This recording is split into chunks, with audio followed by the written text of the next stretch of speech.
Hi folks, thanks for sticking with me. The second part of my, what have I called it now, the sort of Manic Magpie videos. These are some Welsh that I bought alongside Lee from Lee Hughes' channel, but invested in some of these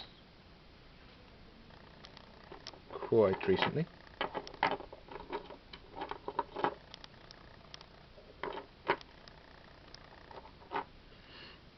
Sorry, I got a bit distracted there. Very nice these. They look a bit odd, but I think they'll mix in really nicely to gripping beast metals. They've got that same chunkiness. I really like that there's an abbot of some sort. This is just command stand, so what I can do is paint up some Dark Age metals, and these can be my command then. They were very nice.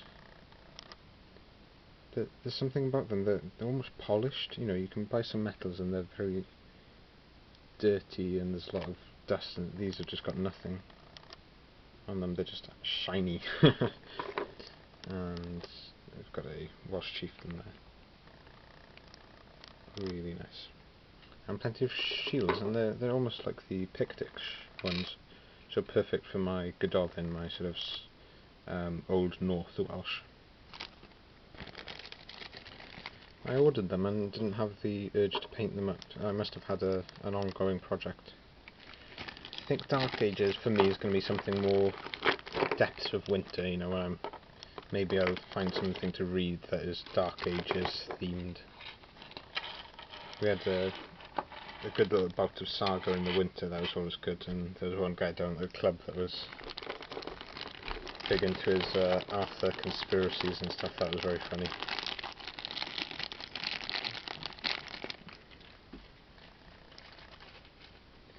But no, I'm not convinced, I must say.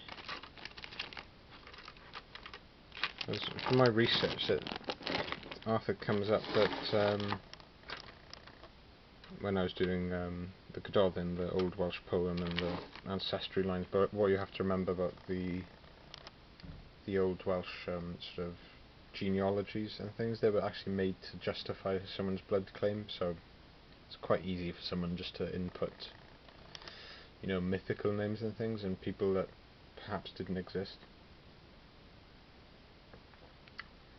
I think it says a lot that you'd go into these genealogies, which we do still have, and in a lot of manuscripts and things, but they'd be contradictory. Like, I'd have a ruler for the kingdom of Godolphin, so I'd say, okay, from the year 580 to 600, this king should have been ruling Godolphin. But then I find 4 or 5 different contenders for that. You know, it's very contradictory.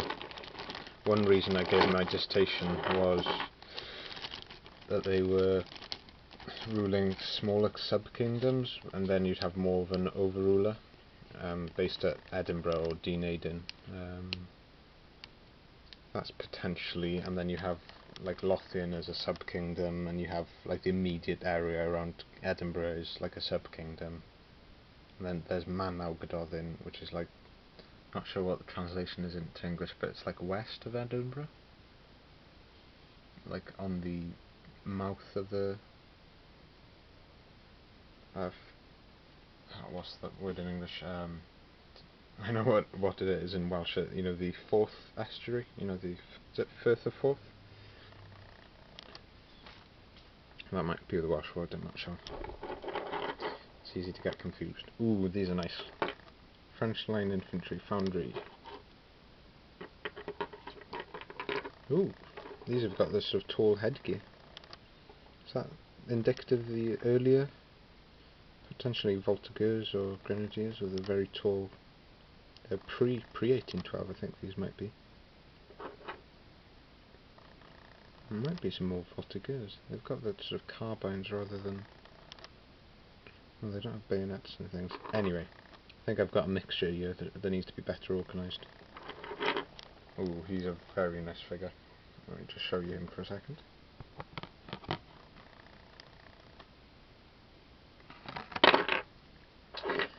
It's a very nice card to show up figures, but it's got a bit of a knack of slipping as well. Those two are particularly nice.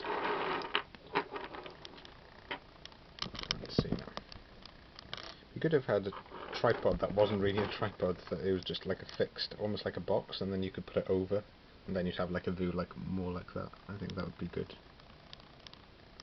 I suppose it would be potentially blocking out the light as well. I really like the figures with bonnet de police. Sorry Phil, I've butchered the French there yet again. I do try, that's all I can say.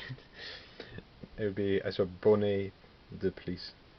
I'm not sure. I find with French, if you make an effort to make it sound French, it actually sounds sort of deceivingly more authentic, but maybe that's just me lying to myself, I'm not sure.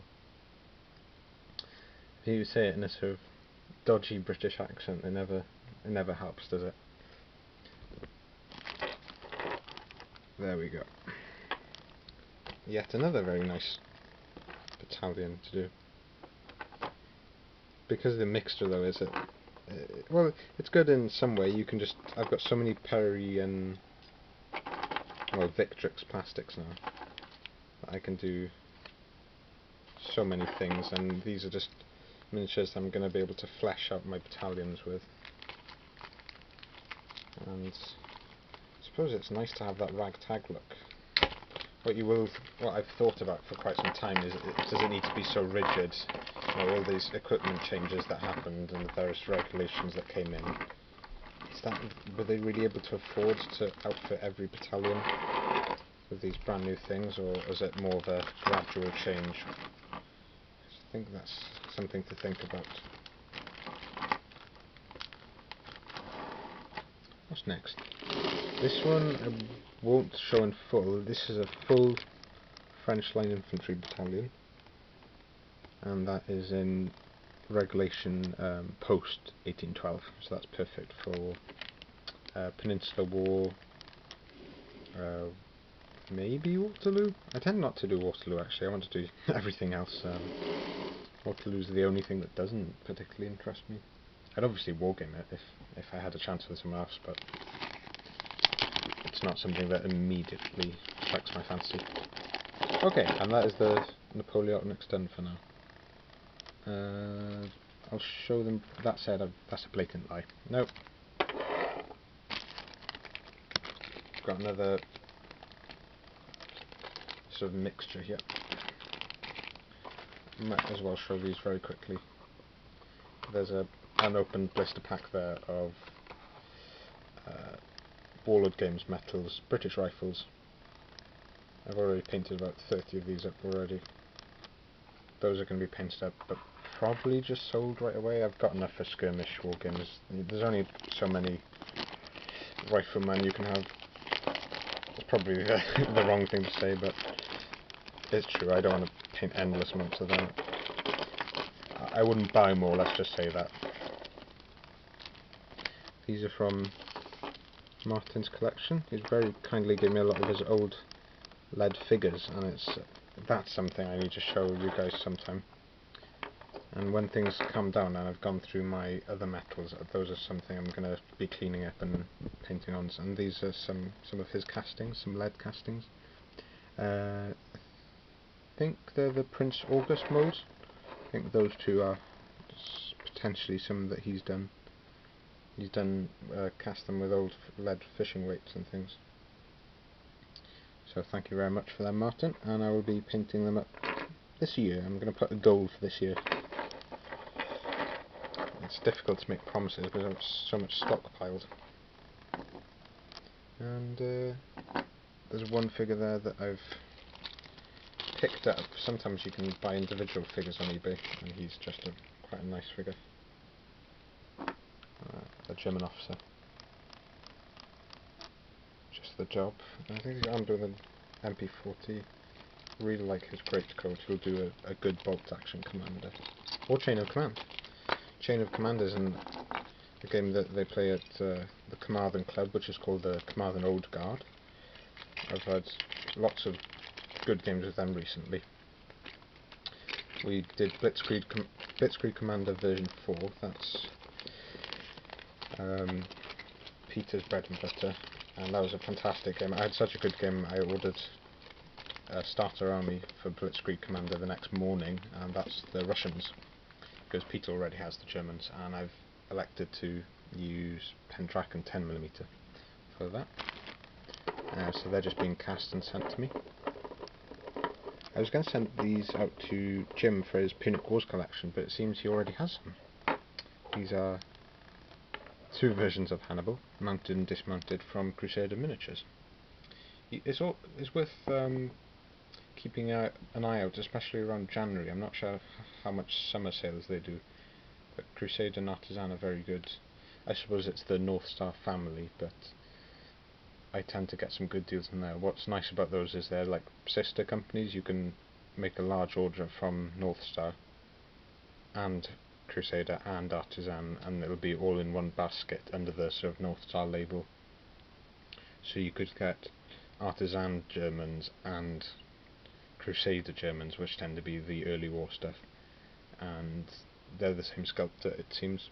So really nice. Yeah, got some of the clearances are, it's not 15% off. You get a pack for something ridiculous, like I picked up a German mortar for £2 and things like that, and that was the same story with these.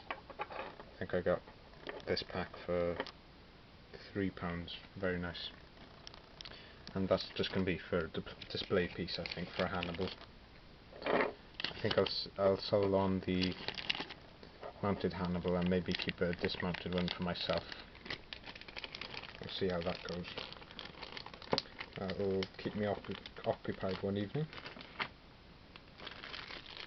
You don't need to see these, I don't think. These are French Foreign Legion. I forgot I've painted up quite a few of them now. I'm selling some already, so I might take them off for a moment, paint these up and add them and make one large sale. Getting through some stuff here now. I might take a lot more videos than I expected.